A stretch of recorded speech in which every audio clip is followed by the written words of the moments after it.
আল্লাহু আকবার। উমাইয়া বলো কাফেররা এর মারো, পাথর মারো, পাথর মারো বিলাল, কালিমা ছেড়ে দাও, লাত মানাতের উপর ঈমান আনো। বিলাল বলে কি উমাইয়া শোনো, আহাদ আহাদ আমার আল্লাহ এক, আমার আল্লাহ এক। হযরত বিলালকে পায়ের সঙ্গে রশি লাগাইয়া আল্লাহু আকবার একটা পাগড়া ঘোড়ার পায়ের সঙ্গে লাগাইয়া পাগড়া ঘোড়াকে চাবুক মারে, পাগড়া ঘোড়া দৌড়ায়। বিলাল ওই মরমের ভিতরে একবার উপরে একবার নিচেই যায়। বিলাল ডাকদের মালিক দেখো, তোমাকে ভালোবাসার করার কারণে, তোমার উপরে ঈমান আনার কারণে আমাকে তুমি ধৈর্য দাও, আমি আরো ধৈর্য ধরবো, এরপরও আমি লাত মানাতের উপর ঈমান আনবো না। তুমি আহাদ, তুমি আহাদ, তুমি আমার রব, তুমি আমার রব। উমাইয়া একদিন ডাক দিল, বিলাল তোমাকে হত্যা করে ফেলবো। আল্লাহু আকবার। তুমি স্বীকার করো তোমার রব আল্লাহ না, তুমি আমার ভগবানের প্রতি ঈমান আনো, লাত মানাতের উপর ঈমান আনো। একজন পরামর্শ দিল, উমাইয়াকে বলল এইভাবে নির্যাতন করলে বিলালকে মারা যাবে না, যে জিব্বা দিয়া তার রবকে ডাকে ওই জিব্বার উপরে আগুনের ছেঁকা দাও। আল্লাহু আকবার। একটা লোহা গরম করে লাল বর্ণ করে হযরত বিলালের জিব্বার উপরে ছেঁকা লাগাইয়া দিল। বিলাল এইবার আঙ্গুল উঁচু করে বলল, আল্লাহ এতক্ষণ পর্যন্ত আমার শরীর উপর নির্যাতন চলেছে, আল্লাহ এখন আমার জিব্বার উপর নির্যাতন চলে, কারণ এই জিব্বা দিয়া তোমাকে ডাকি আর কাউকে ডাকি না। আমি আল্লাহ গোলাম, আল্লাহু আকবার, আমি আল্লাহ গোলাম, আপনি তো রব, আপনি তো সব, আমার দিক তাকায় দেখে। এই জন্য বিলাল বলে, বিলাল বলে না কাল্লা, উমাইয়া বলেন বারাজালা। বিলাল বলেন এক আল্লাহ, উমাইয়া বলেন বারাজালা। আল্লাহ বলেন, আল্লাহ বলেন, ও জিবরাইল খুলে দৌড়ে জান্নাতের তালা। আল্লাহ দেখো জিব্বার উপরে ছেঁকা লাগাইয়া দিছে, এরপরও তোমাকে স্বীকার করি আহাদ আহাদ আমার আল্লাহ এক, আমার আল্লাহ এক। সবাই একটা পরামর্শ করলো, বিলালকে চার রাস্তার মোড়ে হাত পা বেঁধে তাকে ফেলে দাও। আর কাফেরকে বলল, নিযুক্ত করে দিল, সবাই তাকে লাথি মারবা, ঘুষি মারবা, যে যাইবার চার রাস্তা দিয়ে তাকে মারবা। হযরত বিলাল হাবাসী চার রাস্তার মোড়ে চার হাত পা বেঁধে ফেলে দিলেন, যে যাই সে মারে।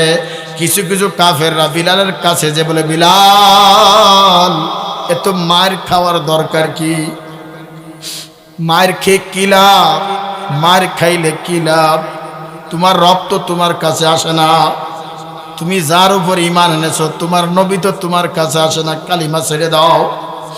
বিলাল বলে, না না কালিমা ছাড়ব না। হঠাৎ করে ওই রাস্তা দিয়ে হযরত আবু বকর সিদ্দিক আসে। হযরত আবু বকর বিলাল হাবাসীকে চেনে, বিলাল হাবাসী আবু বকরকে চেনে। দেখে অনেক মানুষ ভিড়ের ভিতর থেকে ভেতর দিয়া হযরত আবু বকর মাথাটা ঢুকাইয়া দিয়া দেখে বিলালের এমন কোনো জায়গা বাকি নাই, রক্ত না। হযরত বিলাল আবু বকর দিক তাকায়, আবু বকর বিলালের দিক তাকায়।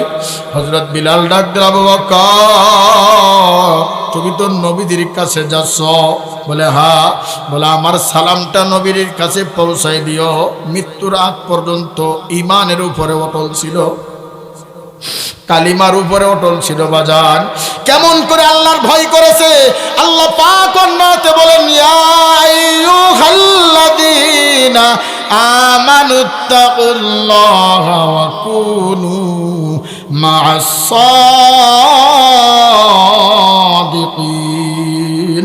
আল্লাহ আল্লাহকে ভয় করো, ভয় করার মতন করো। জীবন চলে গেলেও নবীরে কষ্ট দিব না, জীবন চলে গেলেও টুপি আর ফেলবো না, জীবন চলে গেলেও আর নবীর দাড়িতে খুর লাগাবো না।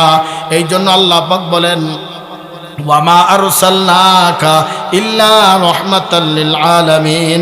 আসমান জমিন কুল কায়নাতের মালিক আমি আল্লাহ, আর আমার হাবিবুল্লাহ মুহাম্মাদুর রাসূলুল্লাহ ওই জগতে রহমত স্বরূপ। জোরে কন্না আল্লাহু আকবার।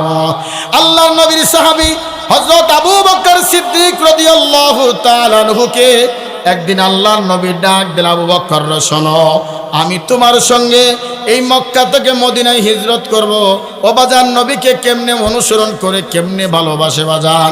আমরা নেইমারের পাগল হইলাম, আমরা কাকার পাগল হইলাম, আমরা ব্রাজিলের পাগল হইলাম, আমরা ক্রিকেট খেলার পাগল হইলাম, কিন্তু আমার আল্লাহ জবান দিয়েছে, আমার মালিক আমার জবান দিয়েছে, ওই মালিক রে আর নবীরে ভালোবাসতে পারলাম না। দেখো সাহাবীরা কেমনে ভালোবাসছে। হযরত আবু বকর সিদ্দিক রাদিয়াল্লাহু তাআলা আনহু নবীজির প্রথম সাহাবী। পৃথিবীর ভিতর দুইজন ব্যক্তিকে আল্লাহ তাআলা সরাসরি সালাম দিয়েছেন। এক নম্বর হলো পুরুষের ভিতর, দুই নম্বর হলো মহিলাদের ভিতর। ও মা শোনো, আমার আগে আমার প্রিয় বন্ধু সাগাতুল্লাহ হাবিবি ভাই, আমার দুস্থ মানুষ, ওই বয়ানের ভিতর একটা কথা বলে গেছে, একদম আমার কাছের বন্ধু। আপনাদের জীবন ধন্য, আপনাদেরই সন্তান সারা বাংলাদেশ সফর করে, সারা বাংলাদেশ যার বয়ান শোনার জন্য পাগল, আপনাদেরই সন্তান, আপনাদেরই ভাই, আপনাদেরই ছেলে, আপনাদেরই ভাতিজা। কথা কোন ঠিক কিনা?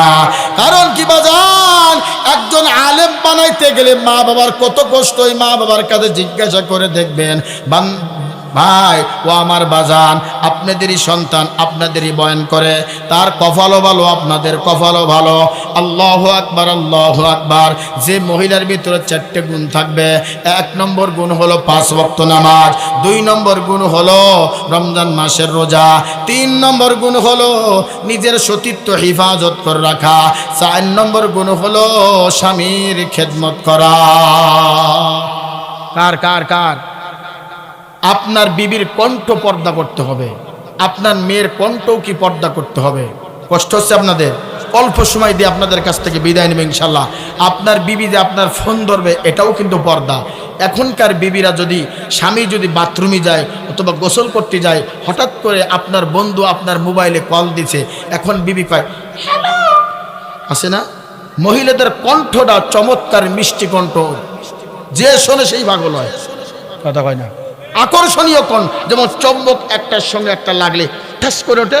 মহিলার কণ্ঠ যদি পুরুষরা পায়, খানা বন্ধ করে দেয়। আপনি আপনার স্বামী যদি, আপনার বন্ধু যদি আপনার স্বামীর নম্বরে ফোন দেয়, কেমনে রিসিভ করবেন এটাও হাদিসে আছে, কেমনে কথা বলবেন এটাও বলবেন। যদি রিসিভ করা লাগে, যদি লাগে বাইশেষ, এইভাবে কথা বলতে হবে। ফোন দিছে, ক্রিং ক্রিং, আছে না? ফোন দিছে, হ্যালো, এইভাবে। কে? বলে আপনার স্বামীর বন্ধু। কে আছে? আপনার স্বামী কই? বাথরুমে গেছে। কখন আসবে জানি না। এরকম যদি বলে, কবে আল্লাহ আজরাইল থেকে বাঁচাইছো, আজ জীবনে ফোন দেবে না। যখন কবে হ্যালো, এইবার কবে আরে বন্ধুর বউ কি জিনিস একটা রে। এই আম্মাবাদ দেখছে, আম্মাবাদ, এই যে কণ্ঠ শুনেছে না, এইবার সুযোগ তলাশ বন্ধুকে, বন্ধু তোমার বাড়ি দাওয়াত দাও না। কে? কি বন্ধু হয়েছো? কথা কয় না কে? মানে বললো একটু ফিরিত করবে, কি বন্ধু, কি বন্ধু হয়েছো, দাওয়াত দাও না। শীতকাল যাচ্ছে ফিটে খাওয়া না, রস দিয়ে ফিটে খাওয়া না, বড়ই কালে বড়ই খাওয়া না। হ্যাঁ মানে যাবে একটু।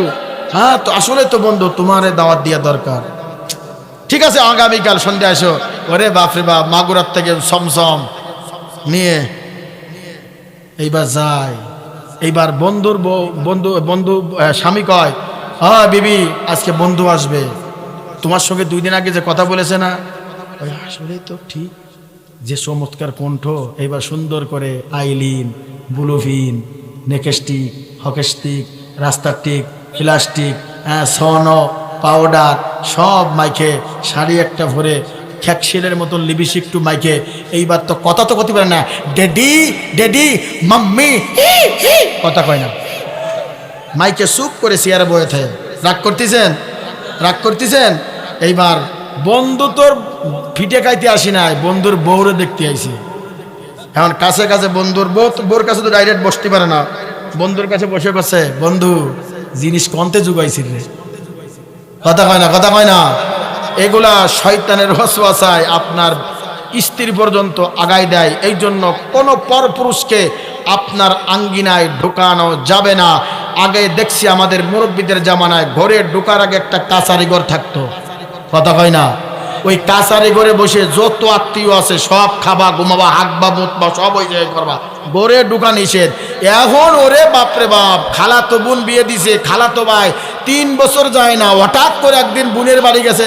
ওরে খালাতো ভাই, কতদিন পরে আইছি রায়, 100 কলো লুডু খেলেছি, হাডুডু খেলেছি, পানির ভিতরে এই সব ফপ খেলেছি, তুই আসিস না কা? ওরে মিষ্টি ঢুকাই দেয়, পানি ঢুকাই দেয়, পান ঢুকাই দেয়, গোস্ত চিবাই দেয়। হঠাৎ করে স্বামী বাড়ি আসছে, কয় বাবা ও বিবি 1 গ্লাস পানি দাও, দিন কষ্ট করাছি, সময় নাই, গেলে খাও, কথা কয় না।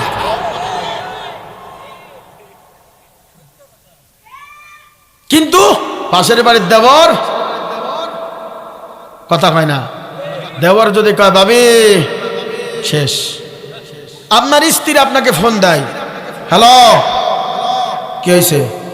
বাজারে যখন গেছো ওই আপনার গুঁড়ো মরিচ আর ওই লবণ কিনতে, বলতে খেয়াল নাই। হ্যাঁ বাজার আসলি ফোন, সব জায়গায় ফোন, আগেও শান্তি পাই না, বুঝতেও শান্তি পাই না, সবসময় ফোন দেয়, কথা কয় না।